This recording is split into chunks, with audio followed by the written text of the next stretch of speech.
Yeah. To me, it's the greatest stage in sports. I've been following the NBA since I was in grade school. And I grew up in a place where you couldn't get games on TV. You only get hockey games in northern New York State. So we had to drive to go see games that were in the playoffs or the finals, even the regular season. So, but you know, this is the greatest stage. It's the greatest opportunity. It's also the greatest challenge because we're going against an opponent that really, on metrics, has really changed the game. And so we got our work cut out for us. Where did you drive to, just out of curiosity? We had to drive from Lisbon, New York, to Ogdensburg, which is only about an 8-minute drive. But we just didn't have cable. Oh, okay. We had a thing. You turn the rotor in the direction and the antenna would move.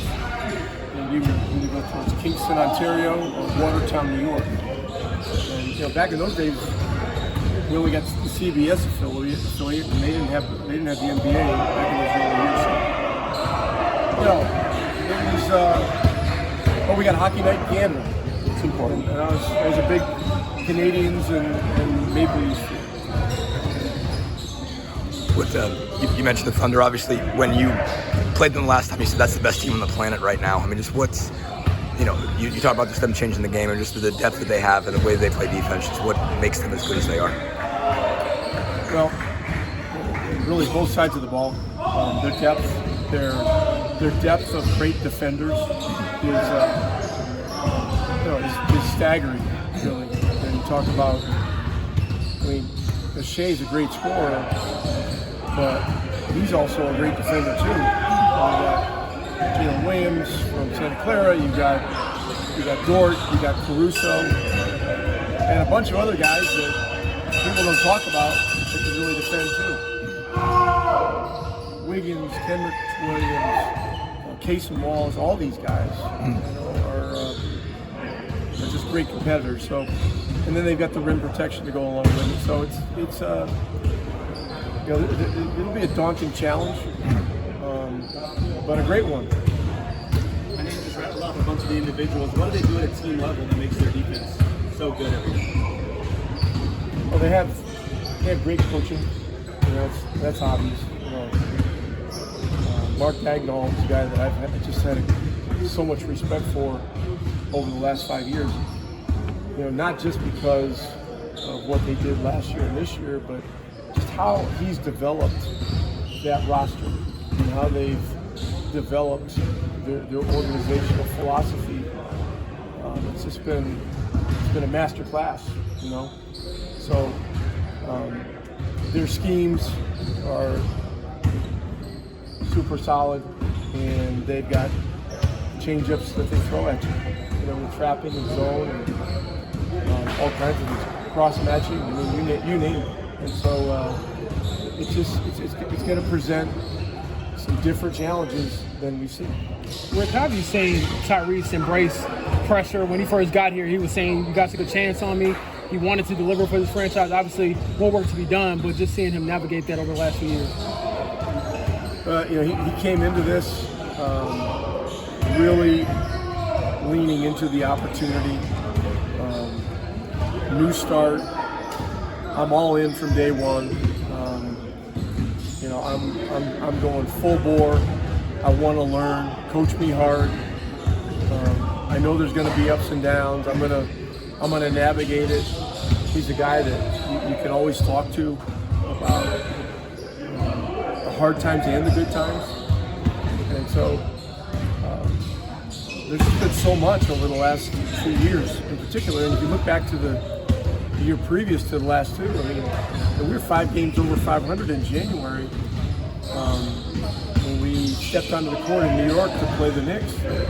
And then Miles had a back thing, and all of a sudden he couldn't play, and O'Shea was in the rotation, and then his hamstring flared up, and all of a sudden we had like 8 guys, and James Johnson was tossed into the starting lineup, and then we went like 2-9 and fell out of it, So that's how fragile this whole thing is, and I think Ty understands that. I know that when you talk to Pascal about these kinds of things, I mean, Pascal's a guy that had to cut his teeth in the G League for 2 or 3 years before even getting a chance to become a consistent rotation player in Toronto. So, he has great appreciation for what it takes to not just get to the finals, but to get to the playoffs at all. And so,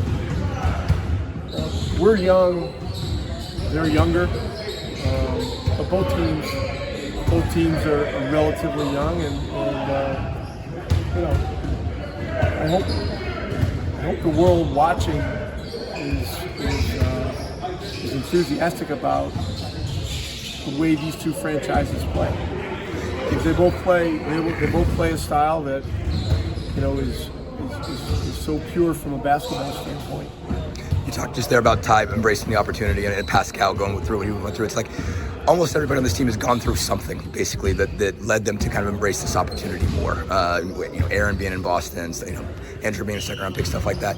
How much do you think that's kept this group together and driven this group, that everybody's got sort of something that works as kind of a chip to motivate them?